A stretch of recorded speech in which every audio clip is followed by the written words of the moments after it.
how the kid who created TVNewser became the nemesis of TV's highest paid network anchor. What Brian Stelter uncovers in Top of the Morning, now on Media Beat. Look, things change. Anyone with a camera and a computer is a good idea. Pay attention to where they are. We evolve. Brian Stelter, thanks so much for joining us. Thank you. So there's a lot of secrecy around this book. Only a handful of copies are out there. People have had to sign NDAs. Why do you think that is?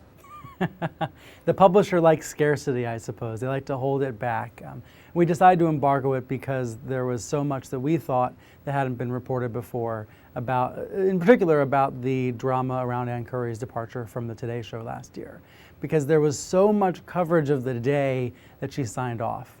But there wasn't a lot of explanation of what happened before. In fact, NBC still hasn't really explained what happened.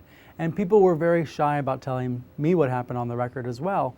But I was able to figure out the timeline of what happened, at least from sources who were involved. Some of that, of course, has since come out in Joe Hagan's story in New York Magazine. I was blown away by his story because it had so many great details. And I hope that I can help piece in the rest of the puzzle. Did he scoop you on anything that when you came out, what did you think? He did. I was very impressed. But you know what? I've always lived in fear of Joe. There's a bunch of reporters, actually not a bunch, there's a few reporters like him that I always know have got the goods. How far back do you go in your book? In other words, should this be considered sort of a textbook of what morning television news was, or is it just sort of the last year, 18 months? There are definitely elements of history in it, and I did go back to the 1950s at the start of the Today Show, and I think more interestingly, the 1970s, the start of the Good Morning America, because there has been so much written about today, but there hasn't been a lot written about the birth of Good Morning America, which was in some ways, in some ways that started the rivalry, because Today existed for almost 25 years without a big rival. Then GMA comes out in the 70s, and suddenly the war begins. So I tried to do the history of both, but really focus on GMA because it hadn't been heard before. You're writing about these networks sometimes in not the best of lights. Has it been a challenge to get out there and promote this? Not yet, not so far. I mean, the networks doing the morning shows?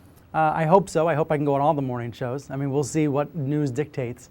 I was surprised by how much access I was given, though, at all the networks, at ABC, CBS, and NBC. And I ended up using less of the CBS material because the show is so new there. CBS This Morning is so new.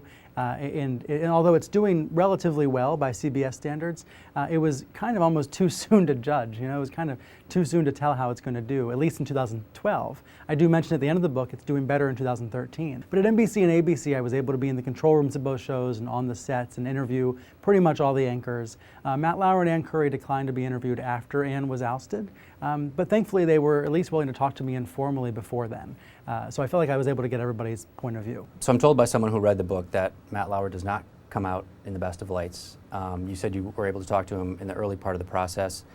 Joe Hagan, we talked about his story. He wrote that you are Matt Lauer's nemesis. How did that all start, and where does it stand today, your relationship? I guess it's possible that I'm his nemesis, but he's definitely not my nemesis. You know what I mean?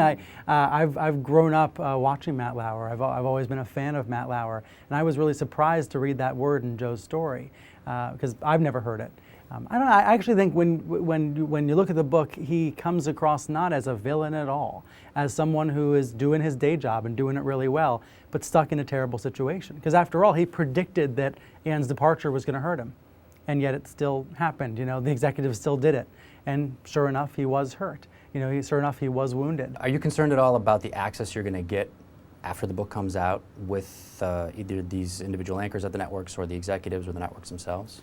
No, in part because I can't worry about it, because I've just got to tell the story that I believe is right, but also because these are grown-ups, these are big corporations. I've continued to write stories about them since finishing the book. After all, the networks have known what's in it for months, and after all, they lived it, so they've actually known for years, I suppose. But I fact-checked with them months ago, and yet I've still been writing stories about ABC and NBC and haven't had any trouble. So I think. I don't think there will be more trouble in the future. So what's your next book? I guess maybe a compilation of tweets. I don't know. The last thing I want to do is write another book at the moment.